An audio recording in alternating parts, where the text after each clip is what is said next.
Welcome to life line. కొద్ది దూరం నడవగానే అలసిపోవడం, మెట్లు ఎక్కలేకపోవడం, పడుకొని లేవగానే అనీజీగా అనిపించడం ఇవన్నీ కూడా కీళ్ల నొప్పులకు సంబంధించిన జబ్బులుగా డాక్టర్స్ చెప్తుంటారు. మరి కీళ్ల నొప్పులు, నడుము నొప్పికి హోమియోకేర్ ఇంటర్నేషనల్లో చక్కటి ట్రీట్మెంట్ అందుబాటులో ఉందంటున్నారు డాక్టర్ అర్చన గారు. వారిని అడిగి మరిన్ని వివరాలు తెలుసుకుందాం. Welcome to life line doctor గారు.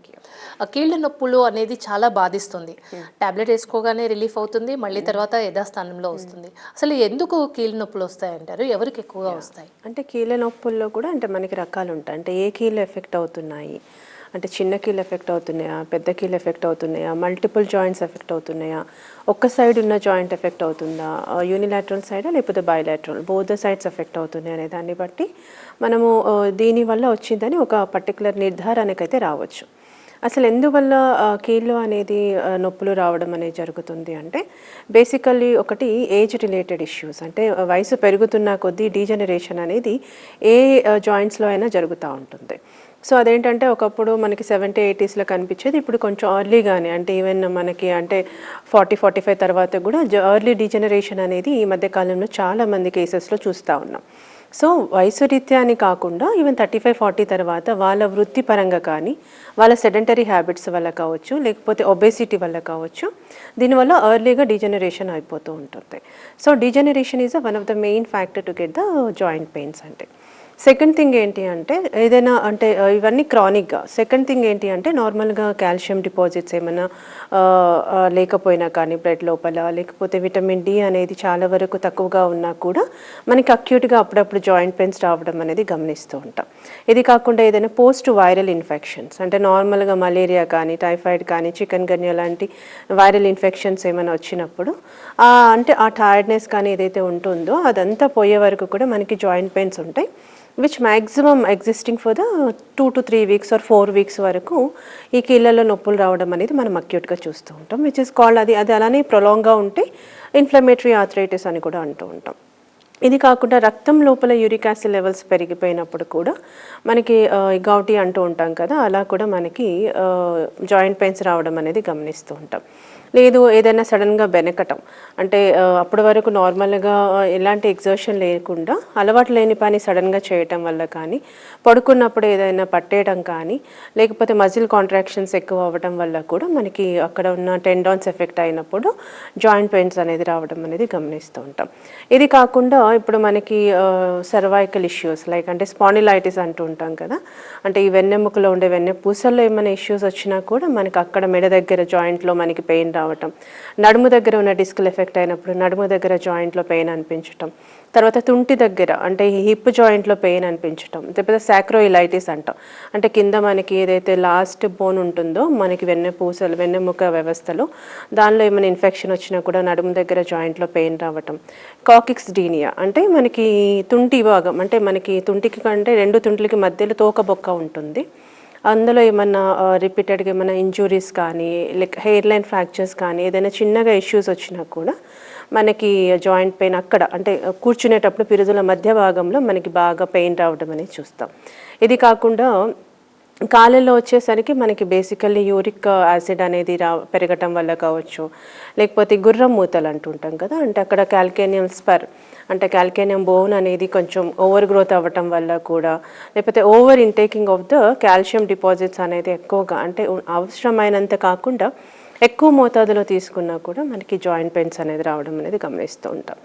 ఇది కాకుండా auto immune disorders like rheumatoid arthritis కావచ్చు, ఎస్ఎల్ఈ లాంటి కండిషన్స్ కావచ్చు, లేకపోతే నార్మల్గా అంటే ఇప్పుడు any kind of ankylosing spondylitis లాంటి కండిషన్స్లో, జెనెటిక్ కోడ్స్ ఎక్కువగా ఉన్న కండిషన్స్లో కూడా మనకి లాంగ్ రన్లో జాయింట్ పెయిన్స్ అనేది వస్తూ ఉంటుంది. సో జాయింట్ పెయిన్స్ అనేది అక్యూట్గా కూడా వచ్చే అవకాశాలు ఉంటాయి, అంటే which existing for that most like 2 weeks or 3 weeks, లేదంటే కొన్ని లైఫ్ టైం కూడా ఉన్న కేసెస్ ఉంటూ ఉంటాయి. కొన్ని ఏంటంటే ఒక 1-2 years సఫర్ అయ్యి తర్వాత నార్మల్ మెడికేషన్ అనేది ప్రాపర్గా వాడిన తర్వాత నార్మల్ అయిపోతున్న కండిషన్స్ కూడా ఉంటాయి. సో అయితే జాయింట్ పెయిన్స్ ఎక్కడ వస్తున్నాయి, ఏ కండిషన్లో వస్తున్నాయి, ఎలా వస్తున్నాయి అనే దాన్ని బట్టి మనకి అది అక్యూటా లేకపోతే క్రానికా, తగ్గే కేసెసా తగ్గని కేసెసా, తగ్గితే ఎంతవరకు తగ్గుతుంది అనేది మనం నిర్ధారించవచ్చు. అంటే ఎలా నిర్ధారిస్తారు మీరు? అంటే ఇప్పుడు patient for example normal acute పెయిన్తో వచ్చారు, అంటే నాకు జస్ట్ ఒక 1 week నుంచే పెయిన్ ఉంది, అలాంటప్పుడు మనం బేసిక్గా ఏంటంటే పెద్దగా బ్లడ్ టెస్ట్లు ఏమి ఇది చేయమనేది ఏమి ఉండదు. సో ఏమైనా ఈ మధ్య ఫీవర్ ఏమైనా వచ్చిందా, లేకపోతే ఏదైనా కింద పడడం జరిగిందా, మైనర్ ఇంజురీస్ ఏమైనా అయినాయా, లేకపోతే యాక్సిడెంట్ ఏమైనా అయిందా, నడుస్తుంటే ఏమైనా బెనికిందా, లేకపోతే కింద జారి పడ్డారా అని అక్యూట్ కోణంలోని ఆలోచించడం జరుగుతుంది. సో అక్యూట్ పెయిన్ అయితే మాత్రం మ్యాక్సిమం ఈ 4-5 ఫ్యాక్టర్స్, లేకపోతే నార్మల్గా ఈ రోజుల్లో చాలా మందిలో ఈ 2 డెఫిషియన్సీస్ చాలా వరకు చూస్తూ ఉన్నాం. అంటే కాల్షియం డిపాజిట్స్ అనేది బాడీలో లేకపోయినప్పుడు కానీ, విటమిన్ డి అనేది చాలా తక్కువగా ఉన్నప్పుడు కూడా మనకి అక్యూట్గా పెయిన్స్ వస్తున్నాయి. వన్స్ ఆ సప్లిమెంట్స్ తీసుకున్న తర్వాత పెయిన్స్ తగ్గిపోతున్న కేసెస్ కూడా ఉంటాయి. సో అక్యూట్ అయితే మాత్రం ఆ ఎలిమెంట్ ఫ్యాక్టర్ని రిమూవ్ చేసుకుంటే పెద్దగా ఇబ్బంది ఏమి ఉండదు. కొన్ని కండిషన్స్లో కూర్చునే పొజిషన్ సరిగా లేకపోయినా, అప్పుడే లాంగ్ ట్రావెలింగ్ ఎక్కువగా అలవాటు లేని ట్రావెలింగ్ లాంగ్గా చేయాల్సి వచ్చినప్పుడు కూడా మనకు ఒక 2-3 వీక్స్ పెయిన్స్ వస్తూ ఉంటాయి. దానికి నార్మల్గా ఒక 1 వీక్ మెడిసిన్, 10 డేస్ మెడిసిన్స్ ఇస్తే సెట్ అయిపోతుంది. But whereas if it is existing for more than 1 month అది కూడా మెడిసిన్స్ వేసినప్పుడే తగ్గుతోంది, లేదంటే మళ్ళీ రిపీట్ అవుతుంది అంటే మాత్రం మనకి ఈ రొమాటైడ్ ఫ్యాక్టర్ ఒకసారి చెక్ చేసుకుంటూ ఉండాలి. యూరిక్ యాసిడ్ చెక్ చేసుకుంటూ ఉండాలి. CRP levels, anti-CCP levels, CPK levels, తర్వాత ఈఎస్ఆర్ ఏమన్నా ఉందా ఏంటి అని చూసుకోవడం. ఇవన్నీ కూడా కొన్ని ఇంకా డీప్ ఇన్వెస్టిగేషన్స్ ఉంటాయి. ఇప్పుడు నార్మల్గా మోకాళ్ళలో ఇబ్బంది పెడుతోంది అంటే జాయింట్ పెయిన్స్ మనం ఎక్స్రే తీయించడం జరుగుతుంది. నడుములో అయితే ఎంఆర్ఐ తీయిస్తాము. అదే గుర్రం మూతల దగ్గర ప్రాబ్లం అయితే ఎక్స్రే తీపిస్తాం. సో డిపెండ్స్ ఆన్ ద కేసుని బట్టి మనకి అది అర్థమైపోతుంది వాళ్ళ యొక్క లక్షణాలు, ఎన్ని రోజులుగా ఉంటుంది, ఎంత తీవ్రంగా ఉంటుంది అనే దాన్ని బట్టి మనకి పర్టికులర్గా ఒక ప్రాపర్ కన్క్లూజన్కి రాకపోయినా ఇది ఉండే అవకాశాలు ఉన్నాయని తెలుస్తుంది. కాబట్టి దానికి తగ్గట్టుగా ఇన్వెస్టిగేషన్స్ చేయించడం, రక్త పరీక్షలు చేయించి ట్రీట్మెంట్ అనేది స్టార్ట్ చేస్తాం. ఓకే, హోమియోకేర్ ఇంటర్నేషనల్లో ఏ రకమైన పేషెంట్స్ వస్తున్నారు, ఎక్కువ ఏ ప్రాబ్లంతో వస్తున్నారు?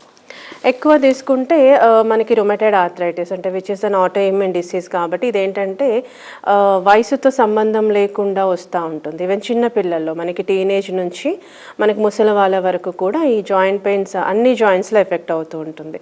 ఫస్ట్ చిన్న కీళ్ళు ఎఫెక్ట్ అవ్వడం జరుగుతుంది. తర్వాత వ్యాధి ముదిరిపోతున్న కొద్దీ మల్టిపుల్ కీళ్ళు అంటే మల్టిపుల్ జాయింట్స్ ఎఫెక్ట్ అవ్వడం, ఏదైతే ఎఫెక్ట్ అవుతుందో అక్కడ వాపు రావడం, టెండర్నెస్, ముట్టుకోలేనంత పెయిన్ రావటం, చేతులు, కాళ్ళు, టోస్ ఇవన్నీ కూడా వంకర పోవటం, కాళ్ళు కూడా మనకి టోటల్గా వంకరలాగా అనిపించటము, తర్వాత ఇంటర్నల్ ఆర్గన్ డ్యామేజ్ ఉండడం అనేది ఉంటుంది. సో ఎక్కువగా మనకి హోమియోకేర్లో తీసుకుంటే రొమాటైడ్ ఆర్థరైటిస్ కేసెస్ చాలా వస్తూ ఉంటాయి. సెకండ్, ఏజ్ రీత్యా వచ్చే ఈ డిజనరేటివ్ ఆర్థరైటిస్ పెద్దవాళ్ళలో వస్తూ ఉంటుంది. అంటే ఇప్పుడు 45-50 తర్వాత నుంచి మనకి ఎక్కువ మంది కేసెస్ హోమియోకేర్కి వస్తూ ఉంటారు. అంటే ఈ మోకాళ్ళలో గుజ్జు అరిగిపోయింది, కార్టిలేజ్ రఫ్ అయింది, సైనోవిల్ ఫ్లూయిడ్ ఇబ్బంది పెడుతోంది అన్నప్పుడు మనకి ఆస్టియో ఆర్థరైటిస్ అంటూ ఉంటాం. అంటే మోకాలు చాపడానికి ఇబ్బంది, మెట్లకి దిగాలన్న ఇబ్బంది, ఏదో ఎలక్ట్రిక్ షాక్ కొట్టినట్టుగా పెయిన్ అనిపించడం, మార్నింగ్ పడుకొని లేసినప్పుడు ఫస్ట్ మూమెంట్ అనేది ఇబ్బంది పెట్టడం, ఒక 10 నిమిషాలు అటు ఇటు సెట్ చేస్తే ఆ మూమెంట్ అనేది రిలాక్స్డ్గా ఉండటం, అండ్ స్టిఫ్నెస్ అయిపోవటము, తర్వాత కాలు కీలు అనేది కంప్లీట్గా ఫోల్డ్ చేయడానికి ఇబ్బంది పడుతూ ఉండటం, కింద కూర్చోవాలంటే ఇబ్బంది పడడం, ఇవన్నీ కూడా ఆస్టియో ఆర్థరైటిస్ యొక్క లక్షణాలు. సో దీనిలో కూడా గ్రేడేషన్ బట్టి ఉంటుంది. మనకి ఈవెన్ గ్రేడ్ 4 కూడా వచ్చిన కేసెస్ వస్తూ ఉంటాయి. థర్డ్ థింగ్ ఎక్కువగా వచ్చేది ఈ గౌటీ ఆర్థరైటిస్. చాలామంది గౌటీని నెగ్లెక్ట్ చేస్తూ ఉంటారు. లేదా ఒక పెయిన్ వచ్చినప్పుడు మనకి గౌట్ నీల్ అనే ట్యాబ్లెట్ దొరుకుతుంది, వేసేసుకుంటూ ఉంటారు. అలా గౌటీ కూడా యూజువల్గా ఏంటి అంటే మనకి యూరిక్ యాసిడ్ లెవెల్స్ నార్మల్ అయిపోతే మనకి అసలు సిమ్టమ్స్ అనేది ఏమీ కనిపించదు. చాలా వరకు దీనికి ఇనీషియల్ స్టేజ్లో అయితే మాత్రం ట్రీట్మెంట్ అవసరం లేకుండా ఈ ప్రోటీన్ డైట్ అనేది, ఆల్కహాల్, స్మోకింగ్ అనేది తగ్గించుకుంటూ ఉంటే, ఇన్ఫెక్షియస్ కండిషన్స్లో ఉండకుండా ఉంటూ హైజీనిక్ కండిషన్స్ మెయింటైన్ చేస్తే మనకి ట్రీట్మెంట్ అవసరం లేకుండానే ఈ మోకాళ్ళ దగ్గర కానీ, ఈ యాంకిల్ దగ్గర కానీ, టోస్ దగ్గర కానీ వచ్చే పెయిన్ అనేది చాలా వరకు తగ్గిపోతుంది. బట్ ఒకవేళ తగ్గట్లేదు అంటే మాత్రం ప్రాపర్గా మెడికేషన్ అనేది వాడతారు. సో గౌటీ ఆర్థరైటిస్ కేసెస్ కూడా మనకి డే టు డే లైఫ్లో హోమియోకి వస్తూ ఉంటాయి. ఇది కాకుండా ఇంకా ఈ మధ్య కాలంలో బాగా వినబడుతోంది యాంకలైజింగ్ స్పాండిలైటిస్ కేసెస్. ఈ HLA-B27 పాజిటివ్ ఉండటం, సో దానివల్ల బాడీ అంతా అంటే పెయిన్ఫుల్గా అనిపించటం, ఈవెన్ ఎంత పెయిన్ ఉంటుందంటే ఇప్పుడు ఫర్ ఎగ్జాంపుల్ షోల్డర్ తీసుకుంటే అది కొంచెం కూడా పైకి లేవలేనంత పెయిన్, హోల్స్ పైన అంటే మెడ నుంచి థొరాసిక్ రీజన్ నడుము వరకు కూడా పెయిన్ అనిపించడం, మోకాలు పెయిన్ అనిపించడం, ఇవన్నీ ఉంటాయి. సో ఈ HLA-B27 కేసెస్ కూడా వస్తూ ఉంటాయి. అండ్ సోరియాటిక్ ఆర్థరైటిస్, ఈ సోరియాసిస్ అనే చర్మ వ్యాధి ఎక్కువ రోజులుగా ముదిరిపోయి అంటే పైన ట్రీట్మెంట్ తీసుకున్న వాళ్ళలో అది మజిల్ టెండాన్స్ టిష్యూస్ వరకు వెళ్ళిపోయి జాయింట్స్ మీద ఎఫెక్ట్ అవ్వడం అనేది గమనిస్తూ ఉంటాం. సో అలాంటి కేసెస్ కూడా డే టు డే లైఫ్లో హోమియో కేర్కి ఎక్కువ వస్తాం. ఓకే, ఏ వయసు వాళ్ళకి ఎక్కువగా వస్తున్నాయి అంటారు? అంటే అదే చెప్పాను కదా, ఇప్పుడు రుమటైడ్ అంటే ఈవెన్ టీనేజర్స్ అంటే మనకి 11-12 ఇయర్స్ నుంచి కూడా మనకి చూస్తూ ఉన్నాం. ఈవెన్ 60-70 సంవత్సరాలు ఉన్న వాళ్ళలో కూడా ఈ ఆర్య ఫ్యాక్టర్స్ పెరగడము దానివల్ల వచ్చి నొప్పులు రావడం చూస్తాం. అండ్ ఎక్కువగా మనకి గౌటీ తీసుకొని మిడిల్ ఏజ్లో వస్తుంటుంది. అంటే ఈ 25 to 35-40 మధ్యలో గౌటీస్ వస్తూ ఉంటాయి. అది డీజనరేషన్ వచ్చేసరికి 45-50 అబోవ్ వాళ్ళు వస్తూ ఉంటారు. రైట్ అండి. డాక్టర్ గారు, చాలా పెయిన్ ఉండి కొంతమంది నడుముకి కట్టేసుకుంటారు, టైప్ చేసుకుంటారు, నెక్స్ కూడా చేస్తుంటారు. అలా చేయడం మంచిదే అంటారా? చాలా రోజులు చేస్తే ఏమైనా ప్రాబ్లం వస్తుందంటారా? అలా అంటే ఇప్పుడు అది చాలా వరకు కరెక్ట్ కాదనే చెప్తాను ఇన్ మై ఎక్స్పీరియన్స్. ఎందుకంటే అది ఒకసారి అలవాటు అయిన తర్వాత ఇంకేమవుతుందంటే అక్కడ ఉన్న మజిల్స్ కానీ బోన్స్ కానీ బాగా స్టిఫ్ అయిపోతాయి. స్టిఫ్ అయిపోయిన తర్వాత ఒక సర్టెన్ పాయింట్లో మనకి పెయిన్ లేకున్నా కూడా పెట్టుకోవాల్సిన సిచ్యువేషన్స్ ఉంటాయి. బాడీ ఏదైనా రొటేట్ చేయాలన్నా కంప్లీట్ బాడీ కూడా రొటేట్ చేయాల్సిన అవసరం ఉంటుంది. సో అలా కాకుండా మెల్లమెల్లగా neck, for example cervical spondylosis ఉంది, చాలామంది నెక్ బెల్ట్ పెట్టుకుంటే సపోర్టివ్గా ఉంటుంది అంటూ ఉంటారు. సో అది ఎప్పుడు పెట్టాలంటే ఇప్పుడు C1 to C7 ఎఫెక్ట్ అయ్యింది అంటే మొత్తం అంటే C1, C2, C3, C4, C5, C6, C7 కూడా ఎఫెక్ట్ అయ్యిందంటే కొంతవరకు సపోర్టివ్గా ఉండే ఛాన్సెస్ ఉంటుంది. బట్ ఏదర్ ఈ C1 to C7లో ఏదో ఒక 2, 3, 4 ఎఫెక్ట్ అయినప్పుడు మాత్రం దీని అవసరం అయితే ఖచ్చితంగా ఉండదు. The same thing will happen to the back also. అంటే L1 to L5 సాక్రమ్ బోన్లో మల్టిపుల్ లెవెల్లో ఏమైనా ఇష్యూస్ ఉన్నాయి, కంపల్సరీగా స్పైనల్ స్టినోసిస్ ఉంది అండ్ ఎక్కువ నర్వ్స్ స్పైనల్ నర్వ్స్ నారోయింగ్కి గురి అయింది అన్నప్పుడు మాత్రమే దీన్ని యూజ్ చేస్తే కొంత మేలు ఉంటుంది. బట్ ఇట్స్ నాట్ లైక్ ఎప్పటికీ యూజ్ చేయడం కాదు. పడుకునేటప్పుడు తీసేయాలి, ఎక్కువగా నిలబడినప్పుడు అవసరం ఏమీ ఉండదు, ఎక్కువ ట్రావెలింగ్ చేసేటప్పుడు దీన్ని పెట్టుకోమని చెప్తూ ఉంటాం. బట్ అదే కొంచెమే ఎఫెక్ట్ అయింది అంటే 2, 3, 4 లెవెల్స్లోనే ఎఫెక్ట్ అయిందంటే మాత్రం సర్వైకల్ బెల్ట్ కానీ లంబార్ బెల్ట్స్ కానీ చాలా వరకు వాడకపోతేనే ఉత్తమం. సో పొజిషన్ ఈ రెండిటి కండిషన్స్లో the position of sitting and the sleeping position is very important. కాబట్టి వాళ్ళు పడుకునే పొజిషన్ కానీ ఆ బెడ్ కానీ ఎంతవరకు హార్డ్గా ఉంది అంటే మరీ ఫోమీ కైండ్ కాటన్ లాగా కాకుండా, కూర్చుంటే స్ప్రింగ్ మ్యాట్రెస్ లాగా లొత్తపోయేటట్టు కాకుండా స్ట్రైట్గా వాళ్ళకి ఏ రకంగా కంఫర్ట్గా ఉంటుందో ఆ రకంగా పడుకొని పిల్లో అనేది చాలా వరకు తగ్గించుకుంటూ ఉంటే ఈ బెల్ట్ అవసరం అనేది ఉండదు. అండ్ పెయిన్ లేనప్పుడు లేకపోతే మైల్డ్గా పెయిన్ ఉన్నప్పుడు లైట్గా నెక్కి సంబంధించిన ఎక్సర్సైజెస్ చేయటము, నడుముకి సంబంధించిన ఎక్సర్సైజ్ చేస్తే కనుక ఈ సర్వైకల్ బెల్ట్స్ కానీ లంబార్ బెల్ట్స్ కానీ వాడాల్సిన అవసరము, బాడీ అంతా స్టిఫ్ చేసుకోవాల్సిన అవసరం అయితే ఉండదండి. ఓకే, ఒక సమ్ టైమ్స్ ఈ జాయింట్ పెయిన్స్ వల్ల సర్జరీస్ వరకు కూడా వెళ్ళిన సందర్భాలు ఉంటాయి కదా, మరి హోమియో కేర్ ఇంటర్నేషనల్లో ట్రీట్మెంట్ ఏ విధంగా ఉంటుందంటారు? అంటే మోస్ట్ ఆఫ్ ద కేసెస్కి అయితే we suggested to not to go for the surgery అండి. ఇంకా చెప్పాను కదా, మల్టిపుల్ లెవెల్లో ఇప్పుడు స్పైనల్ స్టీనోసిస్ ఉంది, కంప్లీట్గా స్పైనల్ డిఫార్మిటీస్ ఉన్నాయి, లేకపోతే కంప్లీట్గా నీస్ అనేది 4th స్టేజ్లో ఉంది, అసలు ఏమీ మాత్రం గుజ్జు లేదు, అందులో ఏజ్ చూస్తే 40-45 ఉంది అన్నప్పుడు మాత్రం వీల్ సజెస్ట్ ఫర్ ద, ఎందుకంటే కొన్ని హోమియోపతికి కూడా కొన్ని లిమిటేషన్స్ అనేది ఉంటుంది, సర్టెన్ పాయింట్ వరకు వర్క్ చేస్తుంది కాబట్టి. సో అలాంటి కండిషన్స్లో 4th స్టేజ్ ఆఫ్ ఆస్టియోఆర్థరైటిస్ కానీ కంప్లీట్ స్పైనల్ స్టినోసిస్ లాంటి కండిషన్స్లో సర్జరీ అనేది వాళ్ళు ఒకవేళ డాక్టర్స్ అంటే చేయాలి కంపల్సరీ అన్నప్పుడు మేము కూడా చూసిన తర్వాత ఒక నిర్ధారణకు వచ్చి చెప్తాం. బట్ మోస్ట్లీ అంటే ఇప్పుడు 90% ఆఫ్ ద కేసెస్లో మాత్రం సర్జరీ అవసరం లేకుండానే మనకి హోమియో కేర్ ఇంటర్నేషనల్లో ఇచ్చే మెడిసిన్స్ ఏవైతే ఫార్ములేటెడ్గా ఉంటాయో ఒక్కొక్క డిసీజ్కి ఒక్కొక్క రకమైన ఫార్ములాని బేస్ చేసుకుని మెడిసిన్స్ ఇవ్వడం జరుగుతుంది. సో కాబట్టి ఏంటంటే రూట్ నుంచి ప్రాబ్లం ఎలిమినేట్ అవ్వద్దు, మళ్ళీ ఇబ్బంది అనేది అంటే ఫ్యూచర్లో మెడికేషన్స్ ఆపేసిన తర్వాత కూడా ఇబ్బంది అనేది రాకుండా. అట్ ద సేమ్ టైం హోమియోలో ఏంటి అంటే పెయిన్ కిల్లర్స్ కానీ స్టెరాయిడ్స్ కానీ కంప్లీట్గా జీరో ఉంటాయి. ఏ మెడిసిన్ ఇచ్చినా కూడా వాళ్ళ యొక్క ఎయిల్మెంట్ ఫ్యాక్టర్, అగ్రవేషన్ ఫ్యాక్టర్స్ ఏంటి, అమ్యులరేషన్ ఫ్యాక్టర్స్ అంటే ఎప్పుడు బాధ అనేది పెరుగుతోంది, ఎప్పుడు తగ్గుతోంది, ఎప్పుడు అతనికి నార్మలైజ్ అవుతుంది అనే దాన్ని బేస్ చేసుకొని వాళ్ళ యొక్క physical stature and mental stature లెవెల్లో కంప్లీట్గా హోలిస్టిక్గా మెడిసిన్స్ ఇవ్వడం జరుగుతుంది. కాబట్టి అదేంటంటే తగ్గడం అనేది మెల్లమెల్లగా తగ్గినా కూడా పూర్తిగా తగ్గడం అనేది జరుగుతుంది. ఇప్పుడు ఎనీ కైండ్ ఆఫ్ జాయింట్ పెయిన్స్లో ఒక పెయిన్ కిల్లర్ వేస్తే ఒక 1 డేకో 2 డేకో లేకపోతే ఇనీషియల్గా అయితే ఒక 3-4 డేస్ 1 వీక్ ఒక టాబ్లెట్ వేయాల్సి వస్తుంది. కానీ రాను రాను అది వ్యాధి అనేది లోపల నుంచి ముదిరిపోతూ ఉంటుంది. కాబట్టి డైలీ ఒక పెయిన్ కిల్లర్ వేసినా, హై స్టిరాయిడ్స్ వేసినా కూడా నొప్పి అనేది ఒక 6 గంటలు 7 గంటల నొప్పి మాత్రమే తగ్గటం, మళ్ళీ ఆ పెయిన్ అనేది రికరెన్సీ ఉండటం అనేది చూస్తాం. At the same time long టర్మ్లో పెయిన్ కిల్లర్స్ వాడడం కానీ స్టిరాయిడ్స్ వాడడం కానీ ఈ గుండె మీద భారం పడటము, కిడ్నీలు ఎఫెక్ట్ అవ్వడం ఇవన్నీ చూస్తూ ఉంటాం. కాబట్టి హోమియో లాంటి మెడికేషన్స్లో ఏంటంటే మీకు ఎలాంటి పెయిన్ కిల్లర్స్, స్టిరాయిడ్స్ ఉండదు. ఏది ఇచ్చినా హోలిస్టిక్ అప్రోచ్లో ఇస్తాము.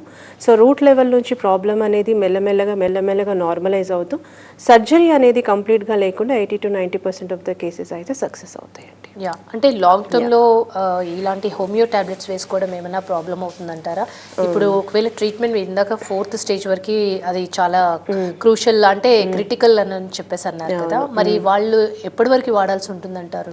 4th స్టేజ్లో అయితే మేము ఆల్రెడీ చెప్పేస్తామండి. అంటే ఈ స్టేజ్లో ఉంది, మెడిసిన్ ఇంతవరకే చేస్తుంది. జస్ట్ కొంచెం ఇప్పుడు 4th స్టేజ్లో ఏంటంటే కాలు తీసి కాలు నడవడానికి చాలా ఇబ్బంది పడుతూ ఉంటారు ఆస్టియోఆర్థరైటిస్లో. సో ఇలాంటి వాళ్ళకి ఏంటి, వాళ్ళకి ఒకవేళ ఏజ్ రిలేటెడ్ కానీ లేకపోతే బీపీ షుగర్ కంట్రోల్ లేకపోయినా లేకపోతే బై పేషెంట్ కూడా కొంతమంది సర్జరీ చేయించుకోవడానికి ఇబ్బంది పడుతూ ఉంటారు.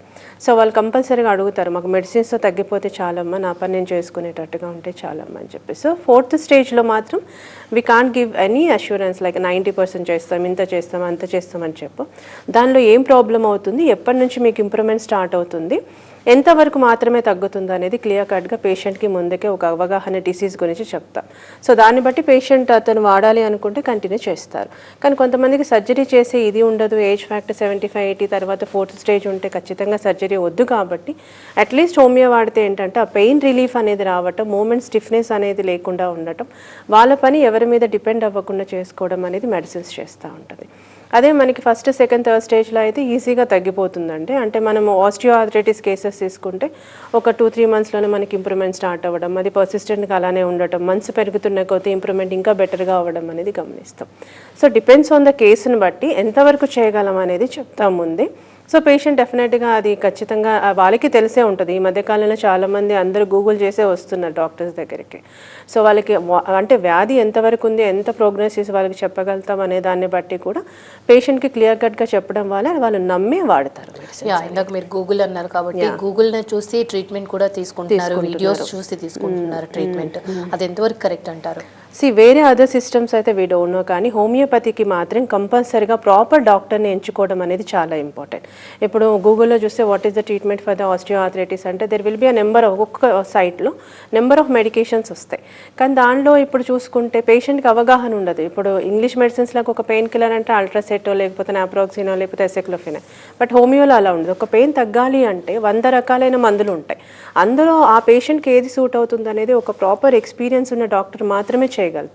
అలా చేస్తేనే పూర్తిగా తగ్గుతుంది తప్పించి ఇలా గూగుల్లో చూసి రస్టాక్స్ పెయిన్కి తగ్గుతుంది, బ్రాయోనా తగ్గుతుంది, లెడంపాల్ తగ్గుతుంది అంటే కాదు. సో ప్రాపర్గా హోమియో మాత్రం ఖచ్చితంగా ప్రాపర్ డాక్టర్ని కన్సల్ట్ అవ్వండి. దానికి తగ్గట్టుగా డాక్టర్ ఎన్ని రోజులు అనేది కోర్స్ వాడమని చెప్తారో అన్ని రోజులు వాడండి. అండ్ జాగ్రత్తలు ఏవైతే చెప్తారో అవన్నీ పాటిస్తే మాత్రం ఖచ్చితంగా మీ అందరికీ తగ్గుతుంది. Okay, prevention is better than cure అంటారు కదా. అసలు ఈ కీళ్ళ నొప్పులు రాకుండా ఉండాలంటే ఏం చేయాలంటారు? అంటే మన బాడీ వెయిట్ని మెయింటైన్ చేయాలి ఫస్ట్ థింగ్. మనకంటే 25-30 వచ్చిన తర్వాత కొంచెం ఆడవాళ్ళ తీసుకుంటే హార్మోనల్ ఇంబ్యాలెన్సెస్ కావచ్చు. ఈ మధ్య కాలంలో థైరాయిడ్ కేసెస్, పీసీఓడీస్, ఫైబ్రాయిడ్స్, సిస్ట్లు ఇలా ఎక్కువ అవుతూ ఉన్నాయి ఫీమేల్స్లో. పోస్ట్ సిజేరియన్ సెక్షన్స్ తర్వాత, డెలివరీస్ తర్వాత అవుతూ ఉంటారు. సో ఏంటంటే ఒక బిఎంఐ అనేది ప్రాపర్గా మెయింటైన్ చేస్తే ఒక సర్టన్ ఏజ్ వచ్చేసరికి మనకి ఇలాంటి కీళ్ళ నొప్పులు అనేది రాకుండా ఉంటాయి. ఏదైనా మితంగానే తినండి. అంటే ఓవర్గా నచ్చింది ఎక్కువ తినేయటం, కొంతమంది ప్రోటీన్ డైట్ మీదనే ఉంటూ ఉంటారు. అలా ప్రోటీన్ ఇంటేక్ ఎక్కువ అవుతున్న కొద్దీ యూరిక్ యాసిడ్ పెరిగిపోతుంది, ఇన్ టర్న్ జాయింట్ పెయిన్స్ వస్తూ ఉంటాయి. సో మితంగా ప్రోటీన్ ఇంటేక్ అనేది చేస్తూ ఉండాలి. At the same time sedentary హ్యాబిట్స్కి ఒకవేళ వాళ్ళ జాబ్స్ అలానే ఉన్నాయి అంటే వారంలో 5 రోజులైనా ఏదో ఒక ఎక్సర్సైజ్ అనేది మ్యాండేటరీగా చేయాలి. అండ్ వాటర్ కూడా కరెక్ట్గా తగు మోతాదులో తీసుకోవాలి. అంటే మనకి వాళ్ళ బిఎంఐకి 3 లీటర్స్ అవసరమైతే 3 లీటర్స్ కంపల్సరీగా తీసుకోవాలి, 4 అయితే 4 అవసరం తీసుకోవాలి.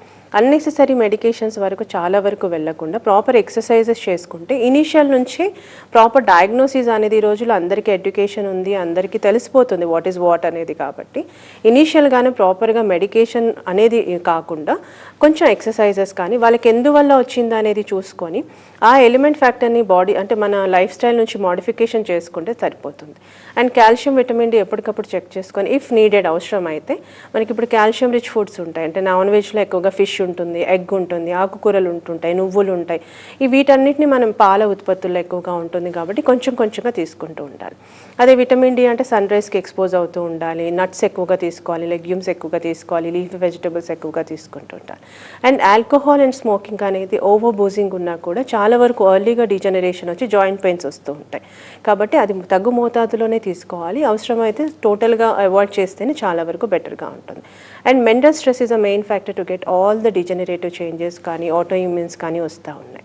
కాబట్టి మ్యాక్సిమం మానసిక ఒత్తిడికి గురి కాకుండా ఎంతవరకు రిలాక్స్గా ఉంటారో అంతవరకు రిలాక్స్గా ఉంటే ఇలాంటి ఆటో ఇమ్యూన్స్ లైక్ మన రుమటైడ్ ఆర్థరైటిస్ కానీ ఎస్ఎల్ఈ లాంటి కేసెస్ చాలా పెరిగిపోతూ ఉన్నాయి. సో అలాంటి కేసెస్ వరకు రాకుండా ఉంటారు. అట్ ద సేమ్ టైం ఎక్కువగా రేడియేషన్స్కి ఎక్స్పోజ్ కాకుండా చూసుకుంటూ ఉండాలి. అవసరమైనంత వరకు మనకి ఎక్సర్సైజ్ కూడా కొంతమంది చేయమన్నాం కానీ ఓవర్గా చేస్తూ ఉంటారు. వాళ్ళ బిఎంఐకి అంటే వాళ్ళ వెయిట్ని బట్టి చేస్తారు. ఇప్పుడు ఒకవేళ 90 కిలోలు ఉన్న అతను ఎక్కువగా స్కిప్పింగ్ చేయడం, ఎక్కువగా జాగింగ్ చేయడం వల్ల ఒక సర్టెన్ పాయింట్ ఆఫ్ టైంలో మోకాల మీద ప్రెషర్ పడి ఎర్లీగా అరిగిపోయే ఛాన్సెస్ ఉంటుంది. సో వాళ్ళ హైట్కి తగ్గట్టుగా, వెయిట్కి తగ్గట్టుగా ఎలాంటి ఎక్సర్సైజ్ చేయాలని అవగాహనలోకి తెచ్చుకొని దాని ప్రకారంగా ఎక్సర్సైజ్ చేసుకుంటే పెట్టాం. అండ్ ఎర్లీగా డిజనరేషన్ స్టార్ట్ అయింది జాయింట్స్లో అంటే మాత్రం for example second stage of OA ఉంది, వాళ్ళు ఎక్కువగా వాకింగ్ అనేది చేయకుండా ఉన్న చోటనే ఎక్సర్సైజ్ చేసుకుంటే బెటర్గా ఉంటుందండి. Right, thank you so much doctor Archana garu. కీళ్ళ నొప్పులకు సంబంధించి ట్రీట్మెంట్ ఎలా ఉంటుంది, దాని ఎలా ఉంటుంది ఆ ప్రాబ్లం అనేది చాలా క్లియర్గా చెప్పారు. Thank you so much. ఇది వాటి లైఫ్ లైన్. చూస్తూనే ఉండండి TV9.